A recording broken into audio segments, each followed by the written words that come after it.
Welcome to my channel. Today, I have something very special for you, but also a little dangerous for your confidence. I'm going to give you an English challenge that almost every learner fails. In fact, only 1% of English learners get all the answers correct. But don't worry, by the end of this video, you will know every answer. And when you do, you will feel like the smartest English learner in the room. Are you ready to test your English with me? Comment below right now. Do you think you can get 100%? Let's find out. Chapter 1. The 1% Challenge. Imagine this: millions of people around the world are learning English right now. Some are watching videos, some are reading books, some are speaking with friends.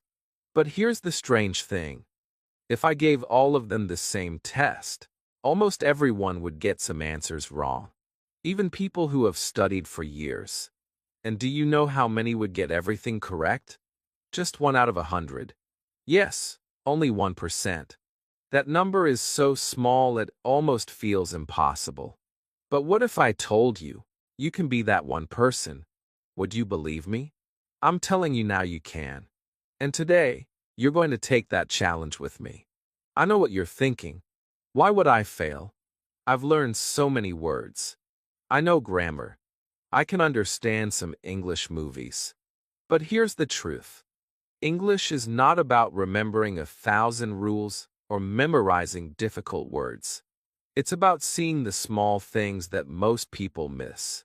It's about hearing one tiny sound in a sentence and knowing exactly what it means. It's about choosing the right word, not just a correct word. And this is why most learners fail, because they don't practice this way. But you, my friend, are different. You're here, listening carefully, ready to learn. That's why I believe you can pass this challenge. Let me warn you, though the challenge is not easy. I will give you questions that look simple, but hide small tricks inside. They will make you think twice. They will make you doubt your first answer. Your brain might even try to translate into your own language. But if you do that, you might fail.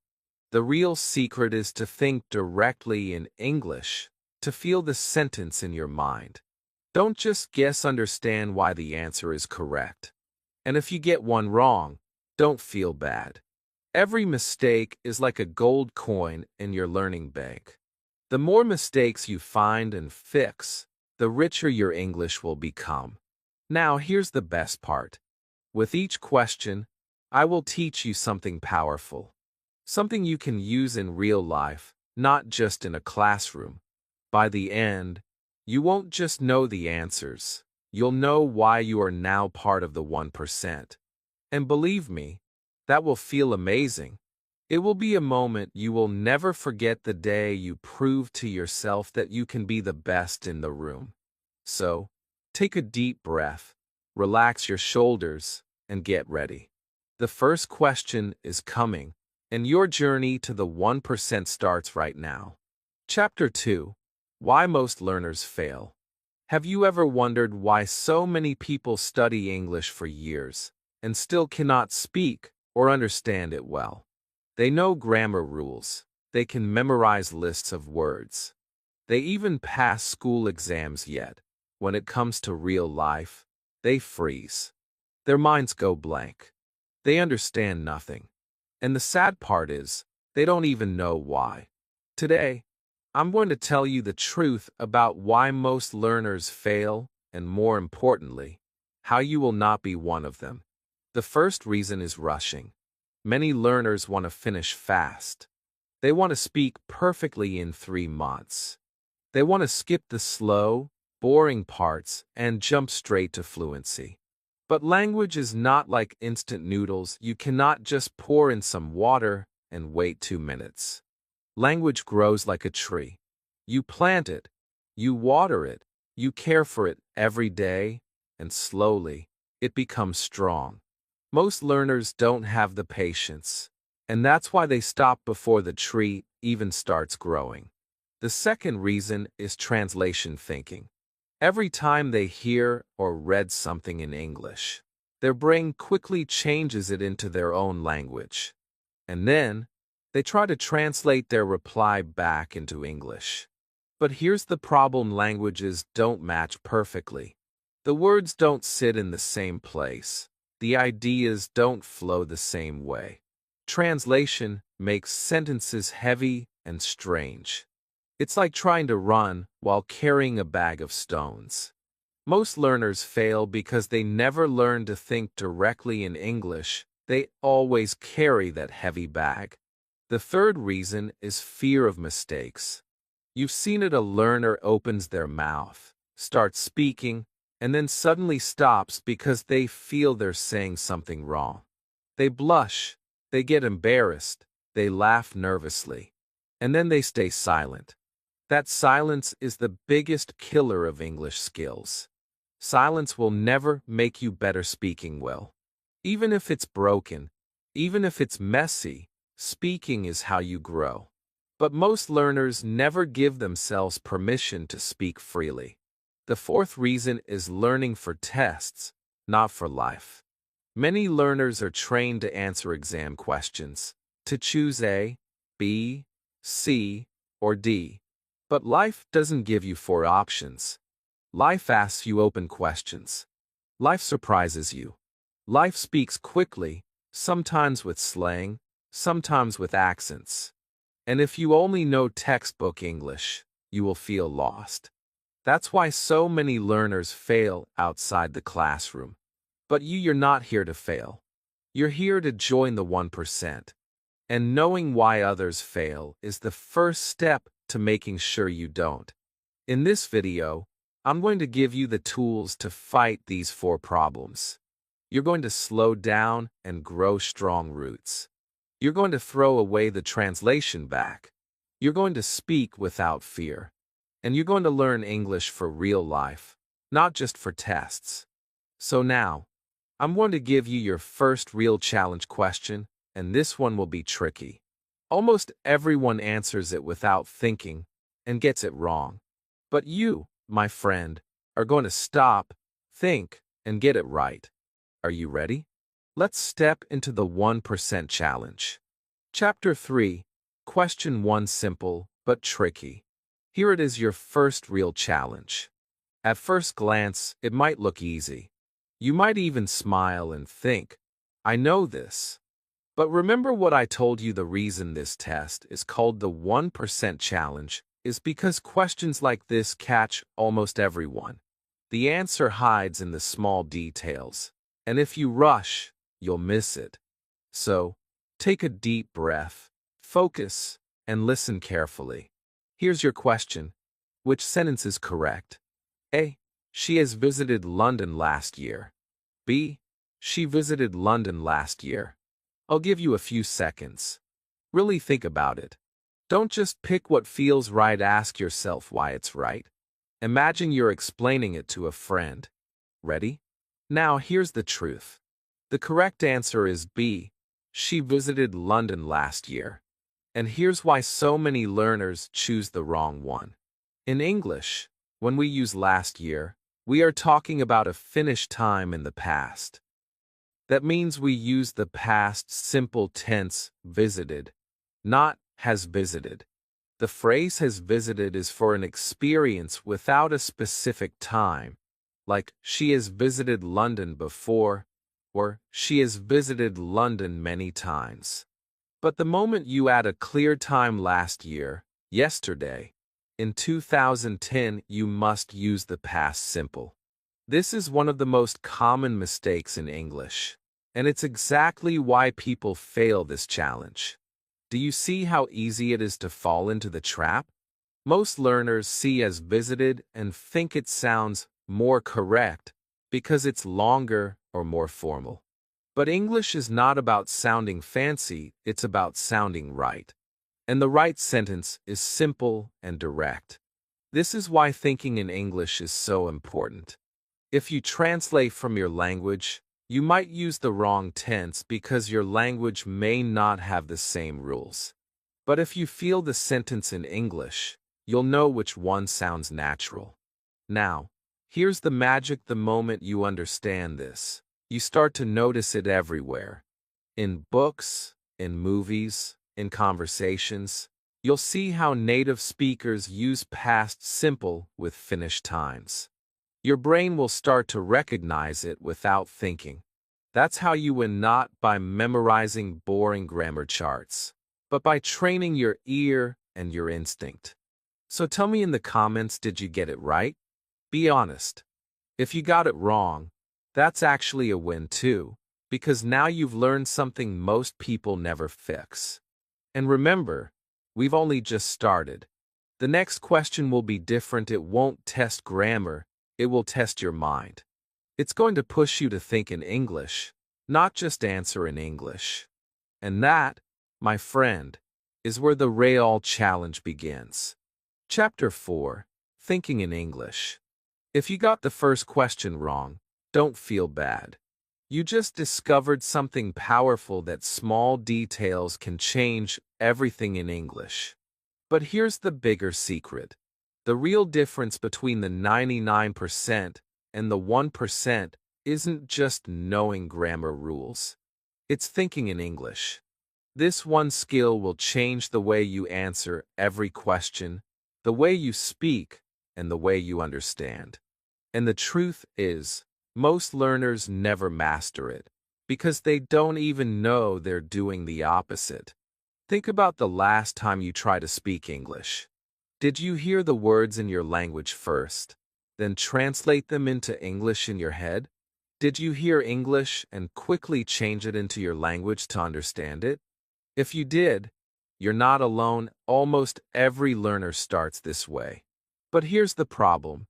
Every translation is like a little delay. It slows you down, it makes your sentences heavy, and sometimes it changes the meaning completely. You might think you said something correct, but in English, it sounds strange or wrong. Let me give you an example. Imagine I ask you in English, "What did you have for breakfast?" If your brain hears the question, then translates it into your language, then prepares the answer in your language, then translates it back into English. That's 4 steps before you even open your mouth. And in a real conversation, the other person has already moved on. You've missed your chance.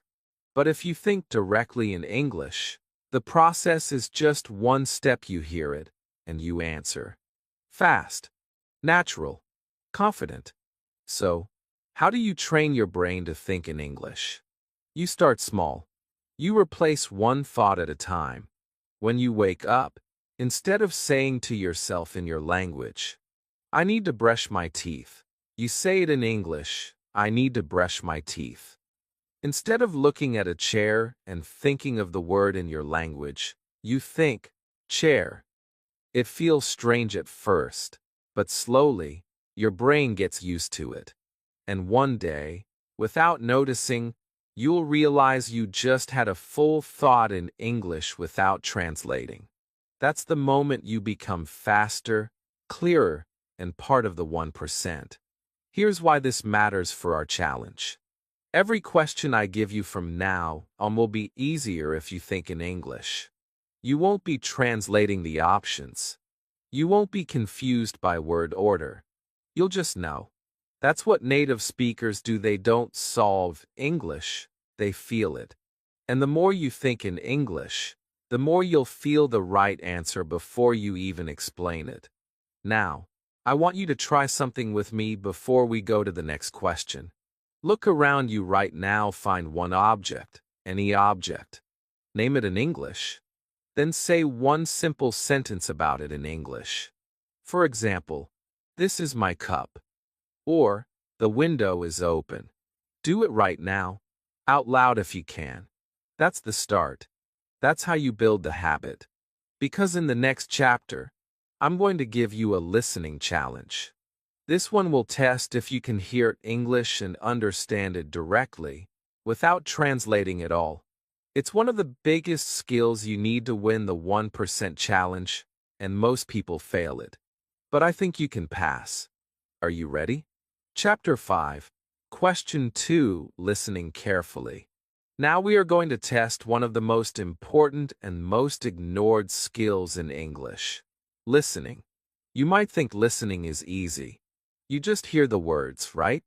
But the truth is, most learners don't really listen in English. They hear the sound, but their brain is already busy translating, guessing, or worrying about the next sentence. And that's why they miss the small details, the details that can change the whole meaning. In fact, this is the point where most learners fail the challenge, because they're not ready to listen carefully. But you are here, and today you will be different.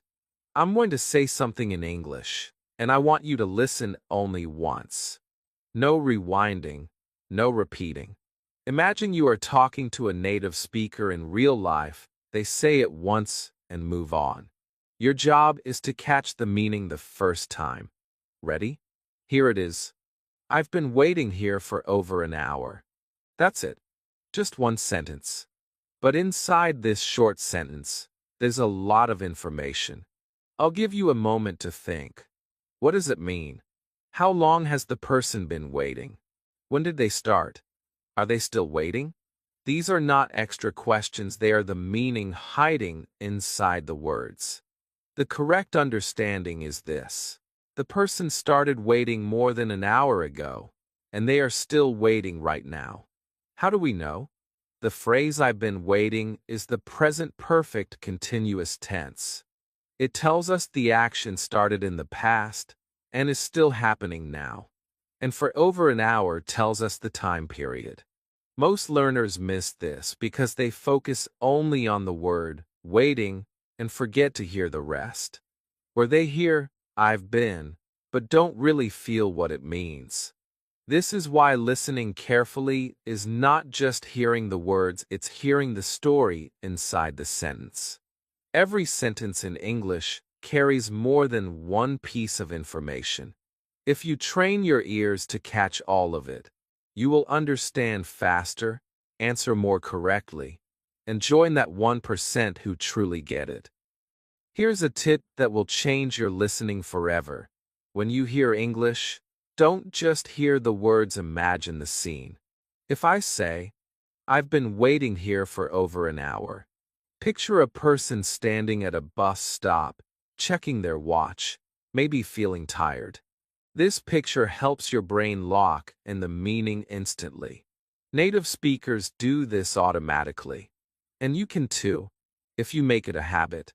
Now, before we move on, I want you to try. I'll give you a new sentence. She's lived in Paris since 2015. Close your eyes and imagine it. Can you see her? Can you see the Eiffel Tower? Can you feel that she moved there in 2015 and is still there now? If you can, you just did what most learners cannot. You understood English without translating. That is real listening. In the next chapter, we are going to talk about the silent killers of English, understanding the small words that look harmless but cause the most mistakes. If you can master them, your chances of joining the 1% will double. Most people ignore them, but I'm going to make sure you never will. Chapter 6: Small Words, Big Trouble. Now we come to one of the most dangerous parts of the English language. No, it's not long, complicated words like internationalization or misunderstanding. Those are easy to avoid if you don't know them. You can just skip them or use a simpler word. The real danger comes from the short, innocent-looking words that you think you know, but that quietly make you wrong. Words like in, on, at, to, for, and of. They look harmless. They're only 2 or 3 letters long, but they can completely change the meaning of your sentence, and most learners don't even realize they're making a mistake. I call these silent traps because they don't make loud mistakes. If you say, "I'm in the bus," instead of "I'm on the bus," people will still understand you. They won't stop you, but inside their mind, they know you're not speaking like a native. And when you make too many of these small mistakes, people start to think your English is not as strong as it could be. These words are like little cracks in a wall. They don't destroy the wall immediately, but they make it weaker over time. Here's the tricky part. In your language, these small words may work differently. That's why translation doesn't help here. In some languages, you say in the bus. In others, you say at the bus. But in English, we say on the bus. There's no big logic, no giant grammar rule that explains all of them. The secret is in hearing them, feeling them, and remembering them in real-life sentences. You can't just learn them from a list, you have to see them alive inside a conversation. Let's try something. Imagine your friend says, "Meet me at the station." Why at and not in? Because at is for a location point, a place where something happens. But if your friend says, "I'm in the station," that means they are inside the building. And if they say, "I'm on the station," well, that would mean they're standing on the roof. You see? One small word, and suddenly your friend's location has changed completely.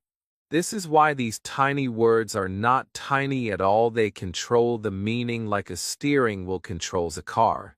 Here's the good news: once you start paying attention to these words, you'll see them everywhere. In songs, in movies, in books, in daily speech.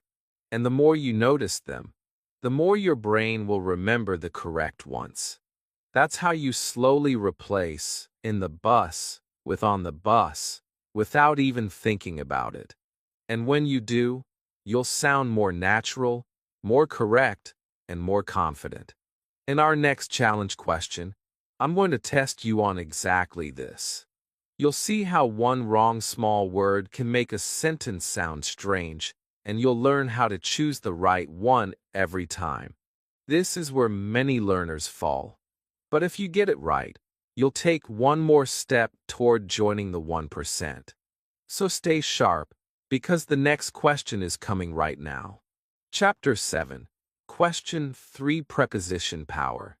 Now it's time to see if you can beat one of the biggest traps in English prepositions. These small words can look so harmless, but they're like secret doors. Choose the right one, and the sentence opens perfectly. Choose the wrong one, and it still kind of works, but not really. This is where most learners fail without even realizing it. But you're here to pass. And to pass, you have to listen carefully, think clearly, and trust your English instinct. Here's your question. Which sentence is correct? A. I'm interested on learning English. B. I'm interested in learning English. I'm going to give you a few seconds. Don't just guess, say both sentences in your head. Feel which one flows more naturally. Imagine a native speaker saying it. Which one sounds right? The correct answer is B. I'm interested in learning English. And here's why this is such a common mistake. The preposition that follows interested in English is always in, not on. In your language, it might be different. And that's the problem. Learners translate from their language, and the wrong preposition sneaks in. This is why thinking in English, not translating, is so important. But this isn't just about one example. This is about building your memory so that the right preposition comes automatically. Think about it. If you have to stop and remember, every time you use interested, you will never sound fluent. You need to hear interested in so many times, in so many real situations, that it becomes a habit. That's how native speakers do it. They don't memorize a rule. They just know it from hearing it again and again. Here's a trick. When you learn a new word, never learn it alone. Learn it with its partner. Don't learn just interested, learn interested in. Don't learn just good, learn good at. Don't learn just afraid, learn afraid of. This way, when you speak, the preposition is already attached to the word in your mind, like a shadow that never leaves. Now imagine the power of getting these right every time. Your sentences won't just be correct, they'll sound smooth, natural, and confident. People will listen to you and think, wow, their English is really good, even if you're using simple words. That's the magic of mastering prepositions, small words with a big impact. The next time you hear someone speak English, listen carefully for these little partners. Repeat them in your head, and soon they will become your partners too. Because in the next chapter, I'm going to give you something even more powerful. A trick for your brain that will help you remember correct English forever. This is the memory secret that will make you unstoppable in the 1% challenge. Chapter 8. Your brain's best trick. Up until now, you've been answering questions and learning rules. But what if I told you there's a way to make all of this stick in your brain without endless study? A way to remember the correct answers so well that, even years from now, they will come out of your mouth without you thinking? This is not about magic, and it's not about being born with a language talent. It's about using your brain the way it was designed to work. And I'm going to teach you this trick right now. Your brain remembers stories, not rules. That's why you can remember a funny scene from a movie you watched 10 years ago, but you can't remember a grammar rule you read last week. The brain is like a library. Rules are like books with no pictures, hard to remember and easy to forget. Stories are like colorful picture books. Your brain opens them automatically. So here's the secret.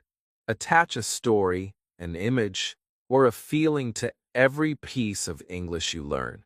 Let's go back to the preposition example. I'm interested in learning English.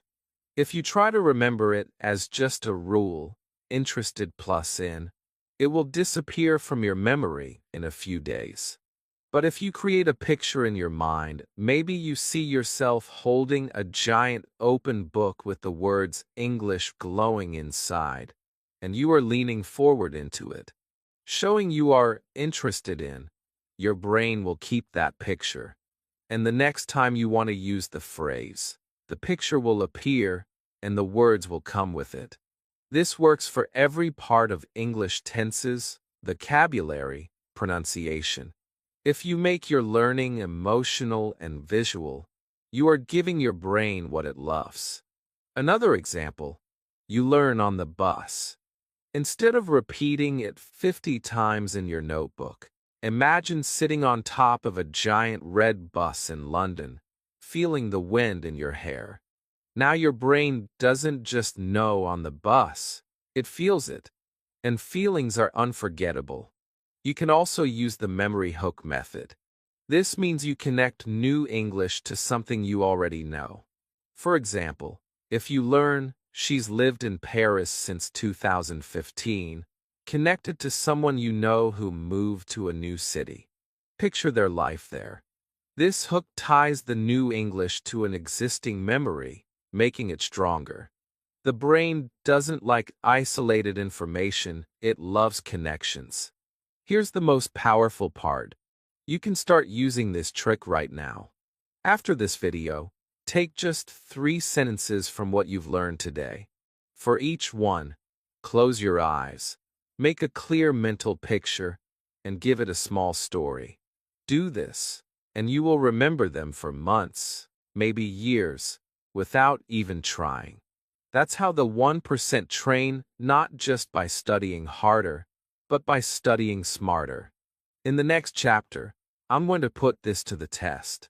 You'll get another challenge question, but this one will feel different because now you'll be using your brain's best trick as you answer.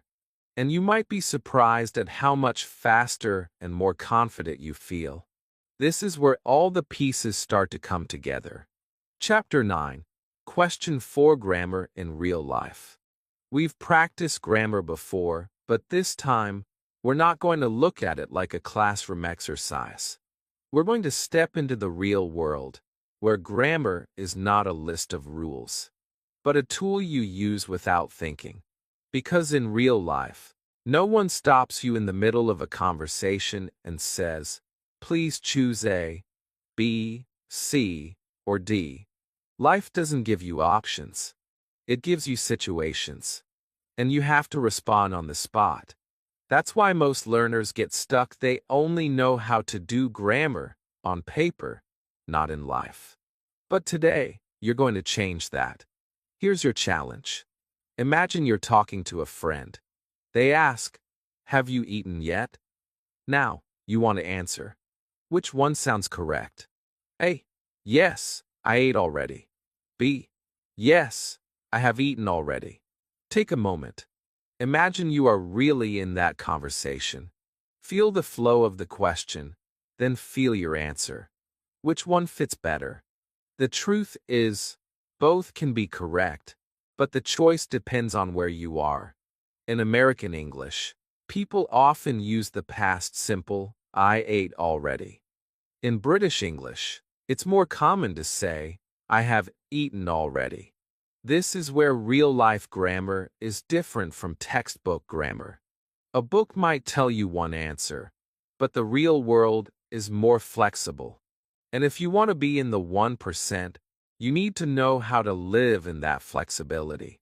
This is why context matters. Grammar is not just about right or wrong. It's about choosing what works best for the situation you're in. If you're talking to an American friend, I ate already will sound completely natural.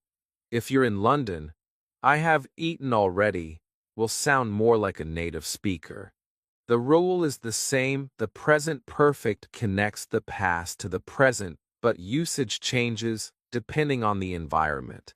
And the 1% learners know how to adapt without hesitation. Here's the mistake most learners make. They memorize one version, and when they hear a different one, they panic and think it's wrong. But it's not wrong, it's just another way of speaking. This is why I always say, don't just study grammar from one book or one teacher. Expose yourself to real conversations, movies, and different accents. Your brain will learn to switch gears and choose the right style for the moment. Now, I want you to picture this. You're in a cafe, a waiter asks, have you eaten yet? You answer naturally, without thinking, in the style that fits the person you're talking to.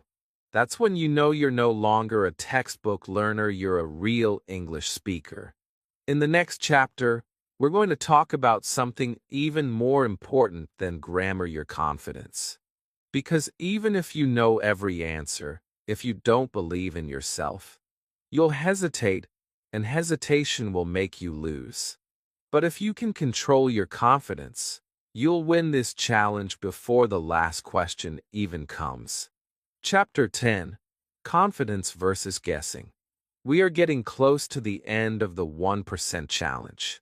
By now, you've answered tricky grammar questions, spotted small word traps, and learned secrets for remembering English forever.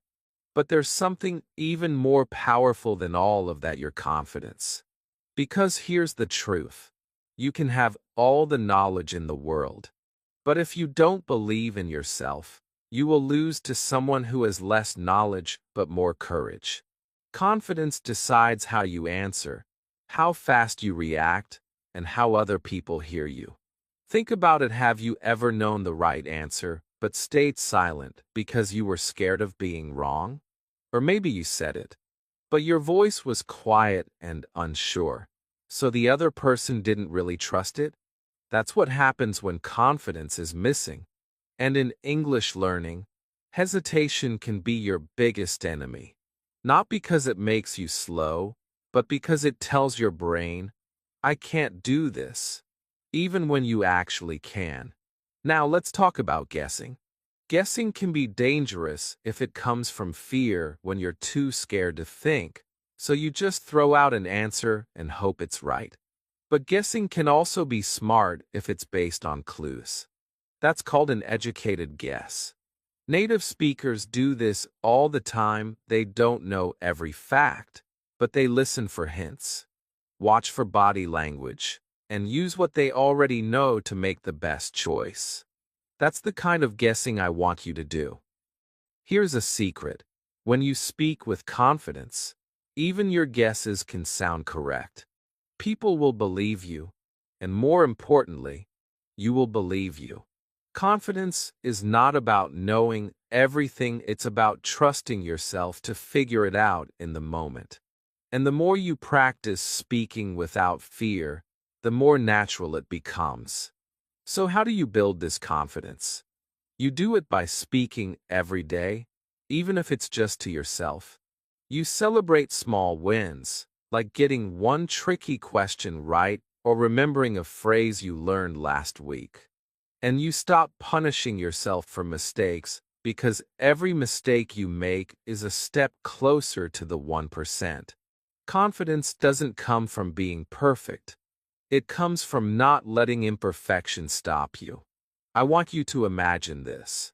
You're about to answer the hardest question of this challenge, the one that decides if you join the 1% club. Your heart is racing, your hands might be a little sweaty, but you take a breath, you smile, and you answer like you own the room. That's the energy I want you to have for the next chapter. Because this next question is the real test, the one most people get wrong, and the one you're going to get right. Chapter 11. Question 5. The 1% moment. This is it. The question that decides everything. The one that will show whether you are just another learner or part of the 1%. Every question before this was practice, training, and preparation for this moment. Now it's time to see what you can really do. I want you to lean in, focus like never before, and block out every distraction. Imagine this is not just a video. Imagine you are sitting across from me, face to face, and I'm looking straight into your eyes, asking you this final question. Here it is. Which sentence is correct? A. If I will see her, I will tell her. B. If I see her, I will tell her. Don't answer too quickly. I know both look similar, and your brain might want to rush because you think you already know. But remember, rushing is how most people fail. Take a breath. Repeat each sentence slowly in your head. Picture the situation. Which one sounds natural? Which one would a native speaker say? The correct answer is B. If I see her, I will tell her. And here's why this question is the 1% moment. In English, we don't use will in both parts of a first conditional sentence. The first part, if I see her, is in the present simple tense even though it's talking about the future. This is something that confuses almost every learner, because in many other languages, the future form is used twice. But in English, the rule is simple: present tense after if, future tense in the main clause. Most learners get this wrong not because they've never heard the rule, but because in real conversation, they forget it.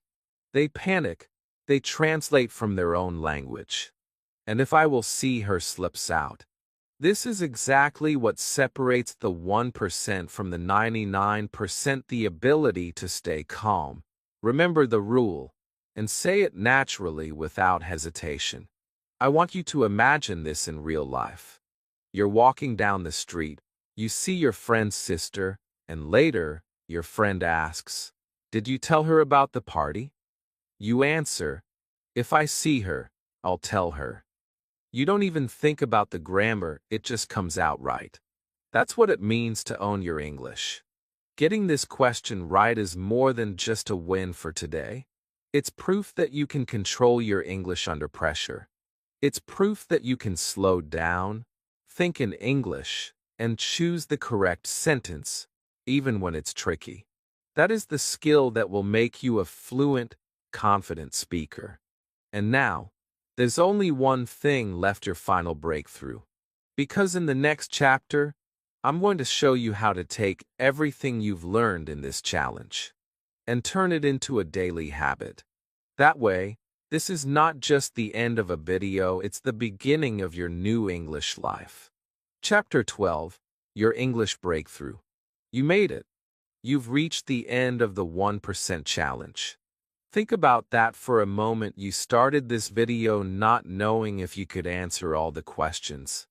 And now here you are, having faced every test, learned every lesson, and stood your ground until the very end. That alone already puts you ahead of millions of learners who quit halfway. Most people don't finish challenges like this. But you did. And that's the first sign you have what it takes to be in the 1%. But here's the truth: your real victory is not just getting the questions right. Your real victory is the skills you've built along the way. You've learned how to slow down and think before answering. You've discovered why thinking in English is more powerful than translating. You've learned to listen for details, to respect small words, to connect grammar to real life, and to trust yourself when it matters most. These skills are not just for a quiz, they are for every conversation, every interview, every moment you speak English from today forward. Now, I want you to understand something important. You are not finished learning. No one is. Even native speakers learn new words and expressions every day. But what you have now is momentum, the feeling that you are moving forward faster and stronger than before. If you keep going from here, you will improve more in the next 6 months than you have in the last 6 years. That's the power of focused practice. That's the power of refusing to be like the 99%. So here's your next step. Make challenges like this part of your daily routine. Test yourself with small questions. Listen to one sentence and repeat it until it feels natural. Pick one small word and use it in 5 different sentences. Correct your mistakes, but don't let them stop you. And most importantly, speak every single day, even if it's just to yourself. This is how you turn today's breakthrough into tomorrow's fluency. I believe in you, and I know you can do it because you've already proved it today. You've stayed, you've learned, and you've won. And now, I want you to take that same energy and carry it into the rest of your English journey. Imagine the day, not too far from now, when you speak with complete confidence, when people listen to you and think, wow, your English is amazing. That day starts here. That day starts now. Before you go, I want you to do 3 things. 1. Subscribe to this channel so you never miss a challenge like this again. 2. Like this video if you learned something new today. 3. Comment your score below. Tell me how many you got right, and whether you are now part of the 1% club. You've already taken the hardest step. You started. Now keep going, and I promise, one day you will look back and realize this was the moment your English truly changed forever. If you enjoyed this challenge and learned something new, don't stop here. Subscribe to my channel for more videos like this, so you can keep growing your English every single day. Like this video if you want more fun challenges, and comment your score below. I want to see how many of you join the 1% club. Remember, every day you practice, you are closer to perfect English.